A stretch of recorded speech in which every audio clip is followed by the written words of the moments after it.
L'événement se passe le soir venu. Le récit veut donc nous faire vivre l'irruption de Dieu qui vient. Effectivement, Jésus veut les dépasser comme Dieu lui-même passe devant Moïse lorsqu'il se révèle à lui, Exode 34, 6. Jésus vient aussi à leur rencontre avec les paroles mêmes de Dieu qui se révèlent à Moïse au buisson ardent. Confiance, je suis, ne craignez pas. Marc 6, 50, Exode 3, 14. Finalement, l'évangile de Marc raconte, pour rendre possible l'expérience bienfaisante, que les chrétiens célèbrent en Jésus le Christ Seigneur. Il monte auprès d'eux dans la barque, le vent tombe.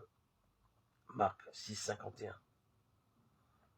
Ce récit nous fait éprouver le vertige devant cette heureuse annonce. Et si tout cela n'était qu'illusion? Eux, le voyant marcher sur la mer, croient que c'est un fantôme et ils vocifèrent. Marc 6, 49. Seuls dans la barque, les disciples vivent une régression analogue à celle que l'initiation tribale organise dans certaines ethnies. On délimite un plan d'eau sur lequel on édifie une hutte. Tous les initiés rampent, nus les uns derrière les autres, et traversent par 4 fois, submergés par l'eau, une hutte sombre qui pourrait représenter la matrice dans laquelle les garçons retournent pour être engendrés à nouveau.